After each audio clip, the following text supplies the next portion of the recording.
في نفسي أنها النخلة قال وعنده رجال من العرب فذكروا الشجرة فما أصابوا حتى قال نبي الله صلى الله عليه وسلم هي النخلة.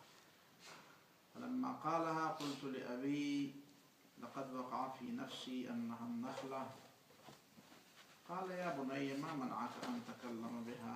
قلت الحياء وكنت أصغر القوم. قال لأن تكون قلتها أحب إلي من كذا وكذا. یہ چند احادیث میں نے امثال کے موضوع پر جمع کی ہیں. رسول اللہ صلی اللہ علیہ وسلم نے لوگوں کو سمجھانے کے لیے مثالیں دی. قرآن میں بھی مثالیں موجود ہیں اور مثال اس عقلی اور سمجھ کی بات کو بالکل سامنے لانے کے لیے بیان کی جاتی ہے اور مثال ممثل کے مطابق لائی جاتی ہے. یعنی اس کو نہیں دیکھا جاتا کہ مثال دینے والا کون ہے، اس کو دیکھا جاتا ہے کہ مثال کس چیز کی دی جا رہی ہے. اور اس بات کو نہ سمجھتے ہوئے منافقین نے اور اس زمانے کے مشرکین نے قرآن پر بھی اعتراض کیا تھا. قرآن میں چھوٹی چھوٹی چیزوں کی مثالیں بیان کی گئی ہیں. حالانکہ امثال سمجھانے کے لیے خطیبوں کی عادت ہے. سمجھانے والے اساتذہ، معلمین، خطباء، مدرسین، واعظین، ناصحین، لکھنے والے، سمجھانے والے مختلف طریقوں سے اپنی بات سمجھانے کی کوشش کرتے ہیں. اور یہ ایک شخص کی فصاحت و بلاغت کی بڑی دلیل ہوتی ہے کہ وہ اپنا ما فی الضمیر سمجھانے پر قادر ہے.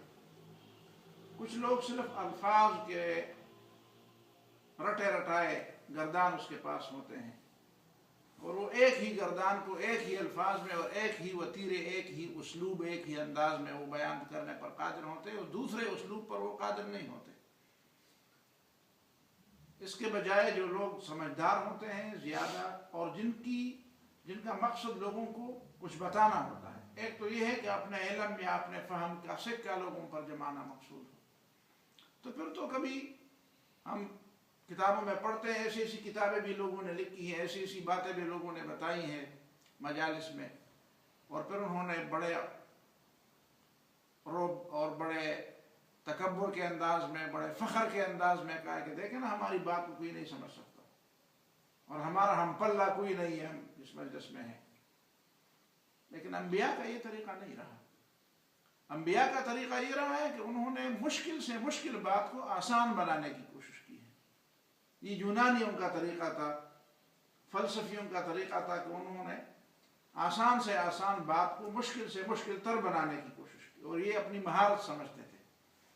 جبکہ انبیاء چونکہ اللہ تعالیٰ اسی لیے بھیجتے ہیں کہ انسانوں کو سمجھائے اور پیار سے، محبت سے، دلیل سے، نصیحت سے، نرمی سے، جس طرح بھی ہو سکتا ہے وہ تمام اسالیب، وہ تمام انداز جو ایک انسان دوسرے کے انسان کو سمجھانے کے لیے بروئکار لاتا ہے، وہ انبیاء بروئکار لے آئے.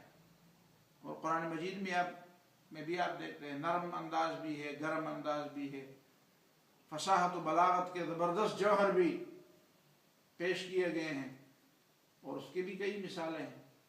اور سادہ اور سلیس انداز میں بھی بات سمجھانے کی کوشش کی گئی ہے. تو یہ نبی صلی اللہ علیہ وسلم کی نبوت کی ایک بہت بڑی دلیل ہے کہ ان کی مجلس میں ذہین سے ذہین لوگ بھی موجود ہوتے تھے، کن ذہن سے کن ذہن لوگ بھی آتے تھے، ایسے لوگ بھی آتے تھے جو بالکل دیہاتوں کے رہنے والے، انہوں نے کوئی پیچیدہ قسم کی اور گہری قسم کی اور فلسفی قسم کی باتیں، تاریخ کی باتیں، نظریات کی باتیں، حرام و حلال اور قوانین کی باتیں، اس طرح عوام آئینی باتیں، دستوری باتیں، یہ کبھی انہوں نے سنی نہیں تھی. لیکن نبی صلی اللہ علیہ وسلم نے اپنے بے نظیر اور بے مثل فصاحت و بلاغت اور سمجھانے کے جذبے کے ساتھ جو لوگوں کو سمجھایا، تو وہ تو اپنی مثال آپ ہیں. یہاں پہ میں کچھ مثالیں آپ کے سامنے رکھتا ہوں کہ نبی صلی اللہ مسئلے کو سمجھانے کے لیے لوگوں کو کیسا ہے، کس انداز سے ایک عملی مثال دے کر وہ بات ذہن نشین کرانے کی نبی صلی اللہ علیہ وسلم نے کوشش فرمائی۔ یہ پہلی حدیث حضرت عبداللہ بن عمر کی ہے رضی اللہ تعالیٰ عنہما، فرماتے ہیں کہ ایک دفعہ رسول اللہ صلی اللہ علیہ وسلم نے ایک مثال پیش کی کہ مثل المؤمن کمثل شجرۃ لا يتحاط ورقها، مومن کی مثال اس درخت کی ہے جس کے پتے جھڑتے نہیں ہیں، پتجھڑ کا موسم آ بھی جائے لیکن اس کے پتے نہیں جھڑتے، برقرار رہتے، سدا بہار درخت ہے وہ، جس پہ کبھی خزان نہیں آتا۔ یہ مومن کی مثال ہے۔ مومن پہ مشکل سے مشکل صورتحال آتی ہے لیکن اس کا ایمان، اس کا اخلاق، اس کا کردار وہ مشکلات کی وجہ سے تبدیل نہیں ہوتا۔ زیادہ سے زیادہ مال و دولت کی نوبت آ جائے تو وہ اکڑتا نہیں، تکبر نہیں کرتا، اور غربت کی حالت آ جائے، فقر کی حالت آ جائے، احتیاج کی حالت آ جائے، مصیبت آ جائے تو اس مصیبت میں اللہ تعالیٰ سے شکوہ نہیں کرتا۔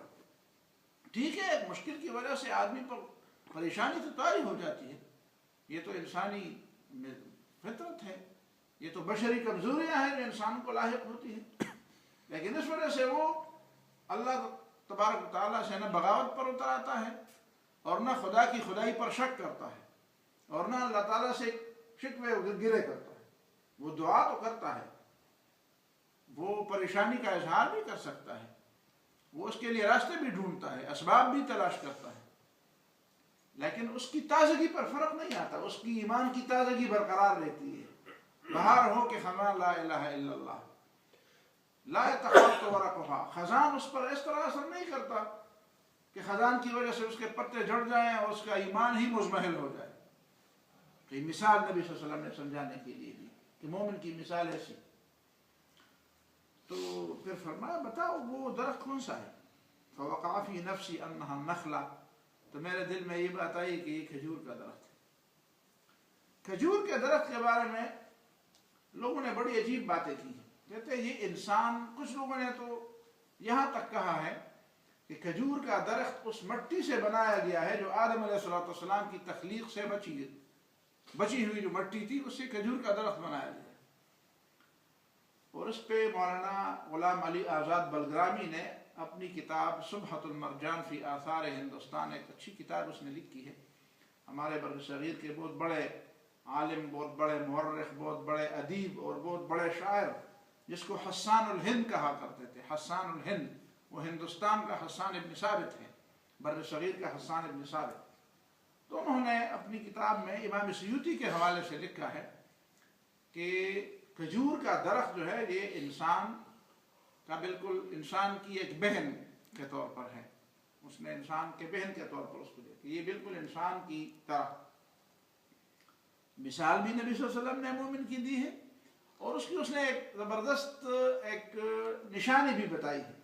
وہ یہ بتائی ہے کہ آپ جو بھی درخت ہو، جو بھی بوٹا ہو، جو بھی پودا ہو، آپ اس کے اوپر والے حصے کو کاٹیں گے تو وہ تازہ ہوتا جائے گا، لیکن کھجور کے اندر یہ خاصیت پائی جاتی ہے کہ آپ اس کا اوپری حصہ، اس کی شاخ تراشی کریں گے، اس کے اوپر والا حصہ کاٹیں گے تو وہ مر جائے گا، بالکل ختم ہو جائے گا۔ جس طرح انسان کا سر کاٹتے ہیں تو ختم ہو جاتا ہے، اسی طرح کھجور کے درخت کا اوپر والا حصہ آپ کاٹیں گے تو اس کا مطلب یہ کھجور کا درخت آپ نے ختم کر دیا، پھر وہ بالکل خشک ہو جاتا ہے۔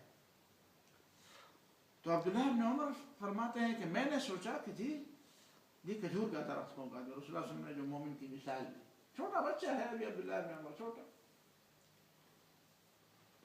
تو وعنده رجال من العرب، اور نبی صلی اللہ علیہ وسلم کی مجلس میں عرب کے بڑے بڑے شیوخ بیٹھے تھے، بڑے بڑے لوگ تھے۔ فذکروا الشجرہ، انہوں نے بہت درختوں کے بارے میں سوچا اور کئی درختوں کے انہوں نے نام لیے، لیکن کھجور کا درخت بھول گئے۔ کھجور کا درخت کا نام کسی نے بھی نہیں لیا۔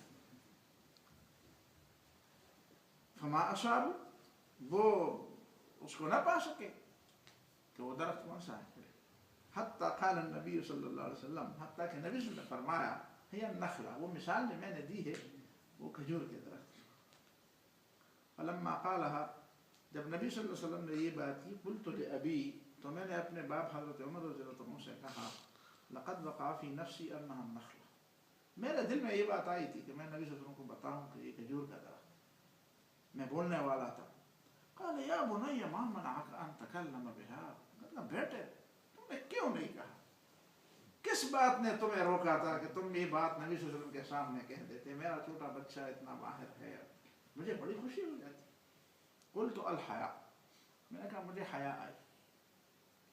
وکنت اصغر القوم, اور حیا مجھے اس لیے زیادہ آئی کہ میں سارے موجود لوگوں میں سب سے چھوٹا تھا.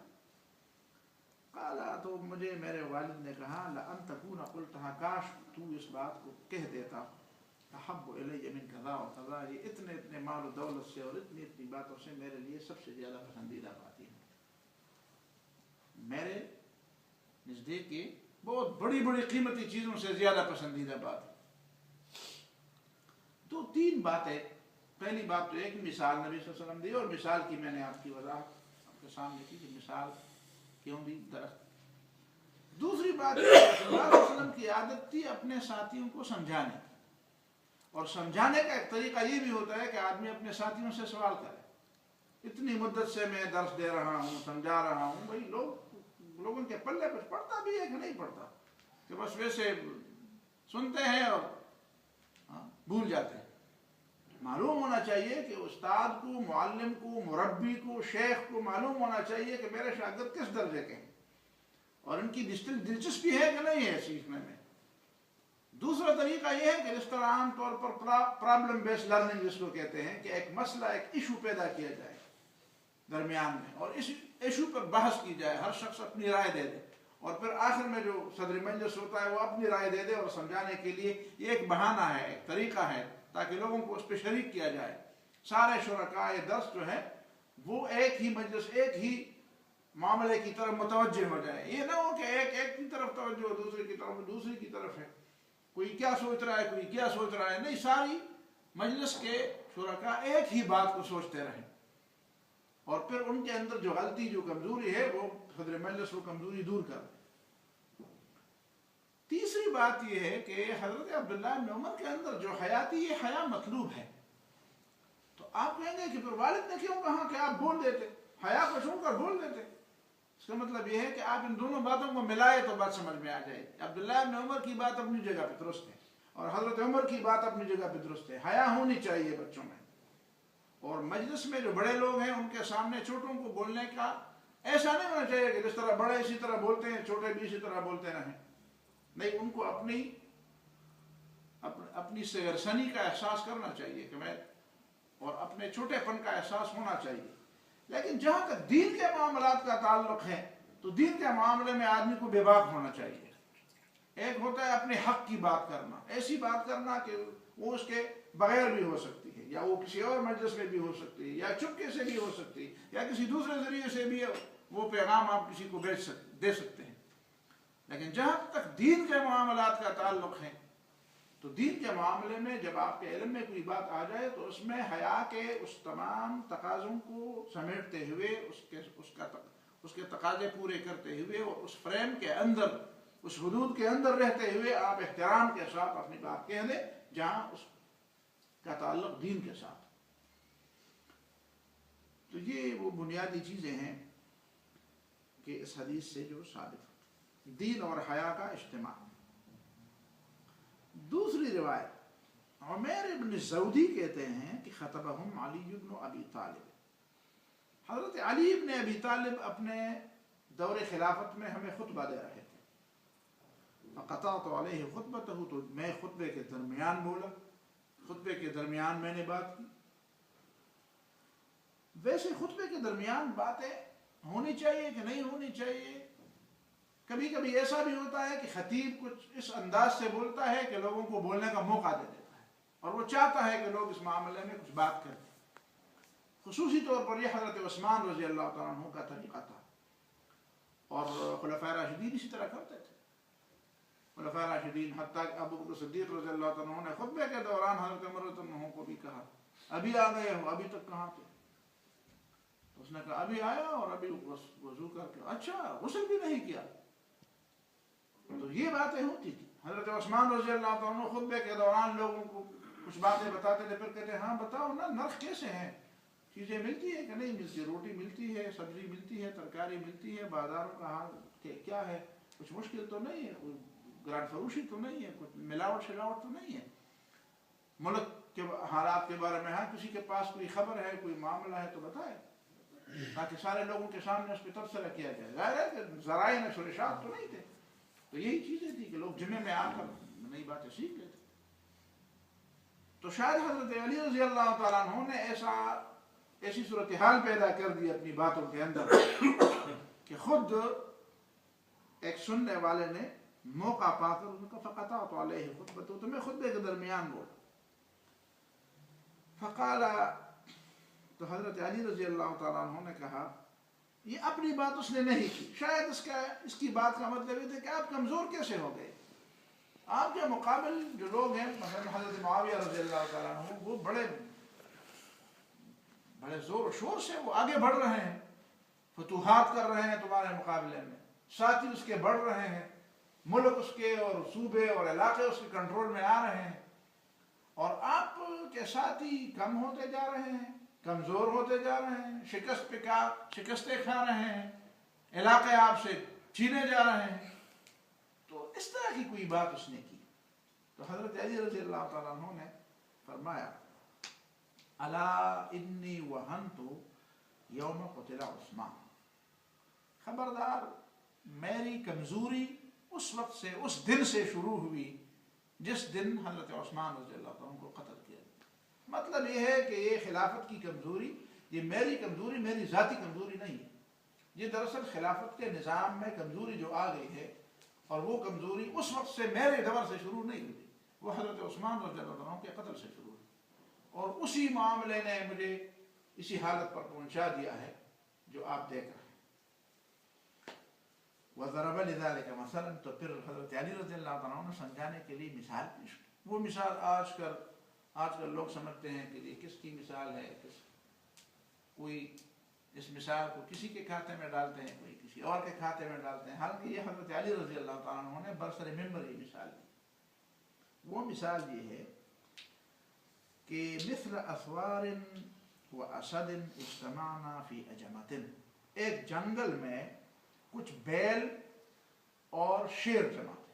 جنگل تھا اور جنگل میں ایک شیر بھی رہتا تھا، ظاہر ہے کہ جنگل میں جانور رہتے، اور کچھ بیل بھی رہتے غیان، اسود و احمر و ابیض. ایک بیل جو تھا وہ کالا تھا، دوسرا بیل جو تھا وہ سرخ تھا، اور تیسرا بیل سفید تھا. وكان الأسد إذا أراد واحدة منهن اجتمعنا عليه فامتنعنا منه، اور جب شیر ان میں سے کسی بیل کو شکار کرنے کے لیے جھپٹتا تو یہ تینوں بیل جمع ہو جاتے اور شیر کو بھگا دیتے. ظاہر ہے کہ شیر کے بیل تو بڑے طاقتور ہوتے، بھگا دیتے. فقال للأسود والأحمر، ایک دفعہ اس شیر نے اس کالے اور سرخ بیل سے کہا انما یفزحنا فی اجمتنا ویشہرنا هذا الابیض، یہ جو سفید بیل ہے یہ ہمارے ساتھ اس جنگل میں رہتا ہے، اور اس کی وجہ سے ہم ہمیشہ برباد ہو رہے ہیں، اور یہ ہمیں کبھی آنکھیں بھی دکھاتا ہے، یفزحنا ہمیں رسوا بھی کرتا ہے، کبھی کیا حرکتیں کرتا ہے، کبھی کیا حرکتیں کرتا ہے، اور اسی کی وجہ سے ہمارا سارا جنگل کا نظام بگڑا ہوا ہے. اور کبھی ہمیں وہ شہرنا، کبھی ہمیں بدماشی بھی، آنکھیں بھی دکھاتا ہے، آپ کو بھی آنکھیں دکھاتا ہے، مجھے بھی آنکھیں دکھاتا ہے.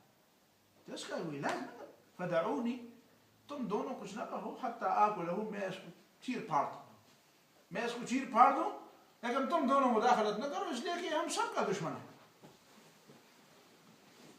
فإن ألوانكما على لوني ولوني على لونكما، اس لیے کہ میرے اور تمہارے رنگ ایک دوسرے کے قریب ہیں، ان کا رنگ ہم سب سے جدا ہے. میرا رنگ تم دونوں کے رنگ کی طرح ہے، اور تم دونوں کا رنگ میرے رنگ کی طرح ہے، اور اس کا رنگ ہم دونوں سے الگ ہے، لہذا اس ہم سب کا دشمن ہے اور آنکھیں بھی دکھاتا ہے. تو انہوں نے مان لی بات، میں کہا ٹھیک ہے، ہمیں کیا، پھاڑ دو اس کو. فحمل الاسد علیہ، تو شیر نے اس پر حملہ کیا. فلم یلبث علیہ، تو بس کچھ دیر میں ان قتلہ، اس کو چیر پاڑ کے کھا لیا. ثم قال الاسد، پھر جب شیر بھوکا ہوا تو پھر اس نے آ کر کالے بیل کو کہا انما یفزحنا هذا فی اجمتنا ویشہرنا هذا الاحمر، یہ سرخ نہیں، یہ سرخا، یہ سرخا یہ ہمیں آنکھیں دکھاتا ہے، اور خواہ جنگل میں اس نے بدنظمی پیدا کی ہے، خواہ مزہ ہمارے زندگی کا مزہ اس نے خراب کر دیا ہے اور ہمیں آنکھیں بھی دکھاتا ہے. فدعنی آکلہ، تم چھوڑو، تم مداخلت نہ کرو، میں اس کو چیر کھاؤں گا. اور فإن لونی علی لونک ولونک علی لونی، میرا اور تمہارا رنگ ایک جیسا ہے، اس کو چھوڑ دو، یہ نہیں ہے تمہارا، یہ ہمارے رنگ آدمی نہیں ہے. فحمل علیہ، اس نے بات مان لی، فحمل علیہ، حملہ کیا، فقتلہ، اس کو قتل کیا اور کھا لی. پھر کسی وقت ثم، کچھ دیر بعد، کچھ دنوں بعد، قال للاسود، پھر اس نے اس کالے بیل کو کہا انی آکلک، اب تمہیں کھاؤں گا. اب کوئی بہانہ تو نہیں، بس صاف بات کی تھی کہ اب تمہیں کھاؤں گا، کھاؤں. فقالا، تو اس کالے بیل نے کہا دعنی حتی اصوت ثلاثة اصوات، مجھے چھوڑو حتیٰ کہ میں 3 ڈکارے ماروں، 3 دفعہ میں چیخے ماروں. بڑا صبح سن تشکر چھوڑا چلو ہو باس. جب اس طرح کا وقت آتا ہے تو آدمی کے لیے سوائے چیخنے چلانے کے تو پھر کوئی موقع ہی نہیں رہتا. دعنی، مجھے چھوڑ دو، حتیٰ اصوت، کہ میں وہ چیخ ماروں. اس کی چیخ کو کوئی خاص وہ کہتے ہیں رمباڑا، اس میں بہت خوار جس کو کہتے ہیں، خوار. فقال الا انی، 3 دفعہ جو اس نے چیخ ماری تو کیا بات کی؟ یہ بات کی الا لوگو انی اکلت یوم اکل الابیض، میں اس دن کھایا گیا ہوں جس دن سفید بیل کھایا گیا، آج نہیں کھایا جا رہا، میں تو اس دن سے کھایا گیا ہوں جس دن سفید بیل کھایا گیا ہے. 3 مرات، 3 دفعہ اس نے یہ چیخ ماری. اور پھر ظاہر ہے کہ پھر شیر نے اس کو کھا لیا. تو پھر حضرت علی فرماتے ہیں الا انی وہنت یوم قتل عثمان، آج مجھے لوگ کہتے ہیں کہ تم کمزور ہو اور تم کمزوری دکھا رہے ہو، لیکن میری کمزوری اس دن سے ہے جس دن حضرت عثمان رضی اللہ عنہ کو قتل. اور ظاہر ہے کہ حضرت عثمان رضی اللہ عنہ کا قتل واقعی ایک ایسا سانحہ تھا، حادثہ نہیں بلکہ سانحہ تھا، جس سے آج تک امت مسلمہ اس حادثے سے نکل نہیں سکتی. اور وہ تاریخ کا ایک اہم حصہ ہے رضی اللہ تعالیٰ عنہ. تو یہ مثال حضرت علی رضی اللہ تعالیٰ عنہ نے برسر منبر بیان، اور آج ہماری امت مسلمہ پر یہ مثال بالکل صادق آ رہی ہے. لیکن اس کے باوجود اللہ تعالیٰ ہمیں موقع دے رہا ہے. کل جو بات ہوئی جی بھی ایک موقع ہے. میں ساتھیوں سے کہہ رہا تھا، میں تبصرے کرتا ہوں اپنے کلاس میں، آفس میں، کہ دیکھو اللہ تعالیٰ کی غیبی مدد کو دیکھو. وہ امریکہ جو بالکل دھاڑ رہا تھا، جو سانڈ بنا ہوا تھا اور اب بھی ہے، ایسا نہیں ہے، اسے اللہ تعالیٰ نے کیسے ذلیل کیا اور کیسے رسوا کیا، اور پوری دنیا کی سیاست کا محور القدس بن گیا. یہ ایسی ایک حالت ہے جس پر اگر کسی کے پاس آنکھیں ہوں اور کسی کے دل کی آنکھیں بینا ہیں تو اس بات کو سمجھ رہا ہے کہ دیکھو اللہ تعالیٰ مسلمانوں کو کیسا موقع دے رہا ہے پوری دنیا پر چھا جانے کا، اور پوری دنیا کی فکر اور پوری دنیا کا نظریہ تبدیل کرنے کا جو موقع اللہ تعالیٰ نے آج مسلمانوں کو دیا ہے. کاش مسلمانوں کے اندر کچھ ایسے لوگ ہوں کہ اس موقع سے فائدہ اٹھائیں کہ پوری دنیا کی سیاست اور پوری دنیا کا واحد مسئلہ جس پر پوری دنیا آج بحث کر رہی، پوری دنیا میں آج یہ بحث جاری ہے، یہ ایک ہی موضوع ہے، وہ ہے القدس کا مسئلہ. اور القدس کا مسئلہ مسلمانوں کا مسئلہ ہے، مسلمانوں کا مسئلہ. ایک طرف مسلمان ہے، دوسری طرف یہودی ہے. تو مسلمانوں کے مسئلے کے بارے میں پوری دنیا آپ کو سپورٹ کر رہی ہے، آپ کے ہاں میں ہاں ملا رہی ہے، آپ کی بات کو سچ بات کہہ رہی ہے، آپ کی بات میں اپنا وزن ڈال رہی ہے، چاہے وہ لفظی حد تک ہو. اس سے 2 باتیں میں سمجھتا ہوں کہ ذہن میں آنی چاہیے. پہلی بات یہ ہے کہ اسلام زندہ و تابندہ دین ہے، کوئی مائی کا لال اس کو زمین سے غائب نہیں کر سکتا. یہ ہر حالت میں زندہ رہنے اور ہر حالت میں دنیا کی رہنمائی کے قابل ہے. اور آج پتہ چلا کہ دنیا میں کوئی مسئلہ ایسا نہیں ہے جو پوری دنیا اس پہ تقسیم ہو یا پوری دنیا اس کو وہ توجہ دے اور یا کسی اکثریت کے لیے جو اتفاق اور اتحاد کا اور وحدت کا موضوع ہو. وہ صرف مسلمانوں کے پاس ہے. وہ نکات صرف مسلمانوں کے پاس. اور دوسری بات یہ ہے کہ وہ وقت بالکل قریب آ رہا ہے کہ دنیا بالکل دو کیمپوں میں تقسیم ہوگی اور ایک کیمپ میں مسلمان ہوں گے اور دوسرے کیمپ میں یہودی ہوں گے. جو ادھر ہوگا وہ مسلمانوں کا ساتھی ہوگا اور ایک دن وہ اسلام کی آغوش میں آئے گا. اور جو یہودیوں کے کیمپ میں ہوگا وہ دنیا اور آخرت میں انہی کے کیمپ میں چلا جائے گا. اور یہ دو کیمپ ہوں گے. باقی امریکی کیمپ اور چینی کیمپ اور روسی کیمپ یہ ختم ہونے والے ہیں. یہ ختم ہونے والے ہیں. دو کیمپ ہے بس. اور حدیث میں بھی آتی یکون الناس فی فسطاطین. لوگ دو کیمپوں میں تقسیم ہو جائیں گے. ایک کیمپ اسلام کا ہوگا دوسرا کیمپ یہود. اب یہ مسلمانوں کے قابلیت پر اور ان کی بیداری پر اور ان کی سمجھ پر اور ان کی محنت پر اور ہمت پر منحصر ہے کہ وہ کیسے اس دنیا کے حالات کو اپنے حق میں لاتے ہیں جبکہ اللہ تعالیٰ نے ایسے حالات پیدا کر دیے ہیں. لیکن لگتا ایسا ہے کہ مسلمان اس طرح نہیں ہیں. وہ جو کعبے کے پاسبان تھے وہ آج ہے کہ کل ہے خدا نخواستہ. وہ ایک ایسی جنگ میں جھونک کے جا رہے ہیں اپنے آپ کو اور ایسے جنگ میں وہ کودنے والے ہیں جو ان کی تباہی کا اور ان کی بربادی کے اور پوری دنیا کو آگ کی لپیٹ میں لے جانے والا ہے. کاش ان لوگوں کو کچھ ہوش آ جائے, کچھ عقل آ جائے, کچھ سمجھ ان لوگوں میں آ جائے. لیکن لگتا ایسا نہیں ہے. اور پھر اللہ تعالیٰ کی طرف سے جو اتمام حجت ہے وہ بالکل سورج کی طرح نصف النہار میں آدھے دن میں جس طرح سورج چمک رہا ہے اس طرح ہمارے سامنے اللہ تعالیٰ کی مدد آ رہی ہے. اور اس طرح ہمارے سامنے مسلمانوں کی بیکاری اور مسلمانوں کی غفلت بھی سامنے آ رہی ہے. پھر کل کو یہ نہ کہے کہ حالات ہمارے خلاف تھے, ہم نہیں کر سکتے تھے, ہم نہیں کر سکتے. ایسے حالات تو دنیا میں شاید کبھی آپ کے حق میں ہوئے ہوں, لیکن آپ کے پاس قوت تو ہو, آپ کے پاس دلیل تو ہو, آپ کے پاس آپ بیدار تو ہوں, مسلمان بیدار تو ہوں, مسلمان کے پاس کوئی لاجک تو ہو, کوئی بات کرنے کی زبان تو ہو. مسلمان تو بات ہی نہیں کر سکتا. وہ منہ میں زبان لیے ہوئے گونگا بن رہا. تیسری حدیث بھی یہاں پہ بیان کر دوں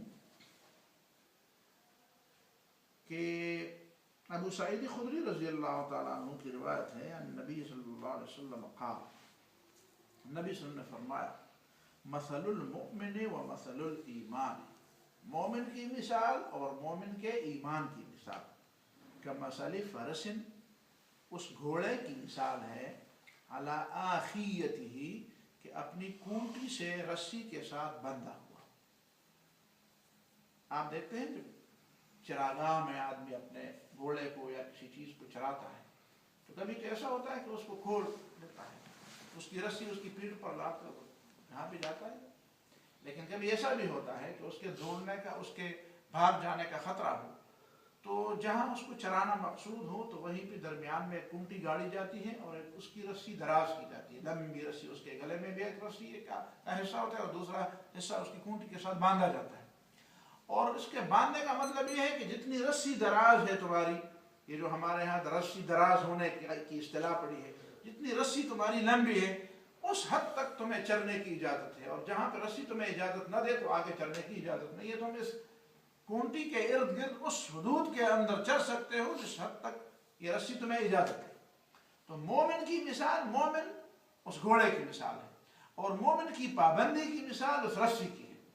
مومن اس دنیا میں ہے, ایمان ہے, اس کو چلنے دیا گیا. یہ نہیں کہا کہ آپ کہتے کہ نہیں جی سارے دروازے آپ نے بند کر دیے, میرے لیے کوئی دروازہ بھی نہیں چھوڑا. نہیں, دروازے کھلے ہیں آپ کو کھانے پینے کمانے, حتیٰ کہ آپ کو ہنسنے, اپنے آپ کو مذاق کرنے, آپ کو دوستوں کے ساتھ ملنے, آپ کو سیر و تفریح کرنے, آپ کو اپنی جائز خواہشات پوری, ساری چیزوں کی آپ کو اجازت ہے لیکن حدود کے اندر. ایسے نہیں ہے کہ بالکل بلا حدود آپ جہاں بھی چلنا چاہیں چلیں. لیکن ایک رسی ہے, اس رسی کے ساتھ تم بندھے ہوئے ہو. کچھ حدود کے اندر رہتے ہوئے تمہیں آزادی ہے. آپ کو کنٹرول آزادی ملی ہوئی, ایسی مطلق آزادی آپ کو نہیں ملی. آزادی ملی ہوئی ہے لیکن وہ آزادی کنٹرول آزادی.